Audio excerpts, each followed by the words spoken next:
South ఇండియాలోనే అతి తక్కువ ధరలకి రత్నాలనందించే ఏకైక సంస్థ 6JVR. విశాఖ ఐటీ సొగసులు రోజు రోజుకి మరింత ఇనుమడిస్తున్నాయి.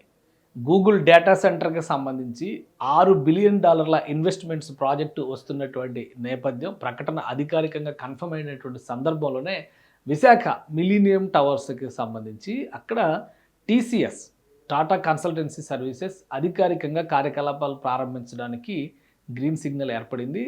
ఈ బిల్డింగ్ని టాటా సంస్థ స్వాధీనం చేసుకుంది. గత కొంతకాలంగా జరిగినటువంటి చర్చల ఫలితంగా ప్రొసీజర్స్ని ఫాలో అవుతూ ఈ బిల్డింగ్లో టాటా కన్సల్టెన్సీ సర్వీసెస్కి సంబంధించినటువంటి బోర్డులు, హోర్డింగ్స్ ఇవన్నీ కూడా ఏర్పాటు చేయడాన్ని ప్రారంభించారు. సో విశాఖని టెక్నికల్ హబ్గా చేయాలనేటువంటి ఆలోచన. ఇది టీసీఎస్ పెట్టినటువంటి హోర్డింగ్. ఇది మిలీనియం టవర్స్కి సంబంధించినటువంటి పైన ఉన్న హై రైజ్లో ఉన్నటువంటి లొకేషన్. అక్కడ టీసీఎస్ లోగోని ఏర్పాటు చేశారు. అలానే ఈ సంస్థకి సంబంధించి ఇక్కడ మనం చూస్తే కనుక ఈ ఆఫీస్కి సంబంధించినటువంటి టాటా కన్సల్టెన్సీ సర్వీసెస్ లిమిటెడ్ బోర్డుని కూడా ఇక్కడ ఏర్పాటు చేశారు. అంటే ఈ బిల్డింగ్ను పూర్తిగా టాటా సంస్థ స్వాధీనపరుచుకుంది. ఆల్రెడీ గవర్నమెంట్ ఆఫ్ ఆంధ్రప్రదేశ్లో జరిగినటువంటి ఒప్పందాల ప్రకారం చూస్తే కనుక ఈ పాటికి అక్కడ వర్క్ మొదలు పెట్టేసేయాలి. కాబట్టి 1,300 కోట్ల రూపాయల ఇన్వెస్ట్మెంట్స్, అంటే ఆల్మోస్ట్ 1,370 కోట్ల రూపాయల ఇన్వెస్ట్మెంట్స్తో ఇక్కడ టాటా టెలి సర్వీసెస్కి సంబంధించినటువంటి ఐటీ టెక్ పార్క్ స్టార్ట్ అవుతుంది.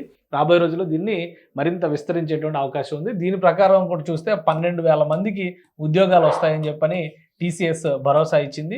రాబోయే రోజుల్లో దీన్ని 25,000 ఉద్యోగాలకు కూడా రైజ్ చేసేటువంటి అవకాశం ఉంది. ఒకవైపు డేటా సెంటర్ పైన అధికారిక ప్రకటన వచ్చినటువంటి సందర్భంలోనే టీసీఎస్కి సంబంధించినటువంటి ఏర్పాట్లు చకచకా జరుగుతున్నటువంటి విధానం, ఇక్కడ కట్టినటువంటి మిలియన్ టవర్స్ కానీ ఐటీ కారిడార్కి సంబంధించి ఈ పరిసర ప్రాంతాల్లోనే మరొక 500 ఎకరాల్లో హైటెక్ సిటీ తరహాలో టెక్ పార్క్ను డెవలప్ చేయాలని చెప్పని ఆంధ్రప్రదేశ్ ప్రభుత్వం భావిస్తుంది. సో మొత్తానికి విశాఖ ప్రాంతాన్ని టెక్ హబ్గా, టెక్నాలజీ హబ్గా ట్రాన్స్ఫార్మ్ చేయాలనేటువంటి కళకి రూపం ఇచ్చే దిశగా ఆంధ్రప్రదేశ్ ప్రభుత్వం అడుగులు వేస్తుంది. దానికి తగ్గట్టుగానే డేటా సెంటర్కి సంబంధించినటువంటి క్లియరెన్స్ రావడం, టాటాకి సంబంధించినటువంటి హోర్డింగ్స్ విశాఖ ఐటీ టవర్ పైన వెలవడం. వాస్తవానికి ఇది 2017-18 కాలంలోనే నిర్మాణం పూర్తయింది. 2019 గవర్నమెంట్ మారేటువంటి సందర్భంలోనే కొన్ని సంస్థలకు ఇందులో కొంత ప్లేస్ కూడా కేటాయించారు.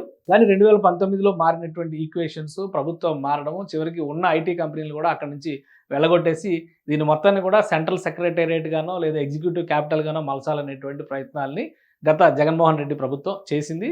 ఆ పాచికలు ఎక్కడా కూడా న్యాయస్థానాల ముందర పారలేదు. ఫైనల్గా గత ఏడాది జరిగినటువంటి ఎలక్షన్స్లో మళ్ళీ కూటమి ప్రభుత్వం అధికారంలోకి రావడం, ఒక్కొక్కటిగా సమస్యలన్నింటినీ చిక్కుముడులు విప్పుకుంటూ అడుగులు ముందుకు వేయడం జరుగుతుంది. ఈ క్రమంలోనే టీసీఎస్తో భారీ ఒప్పందం చేసుకుంది.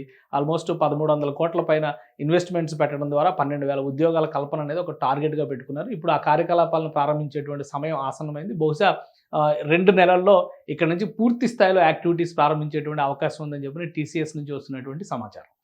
సుమన్ టీవీలో మీ పర్సనల్ అండ్ బిజినెస్ ప్రమోషన్స్ కోసం కింది నెంబర్కి కాంటాక్ట్ చేయండి.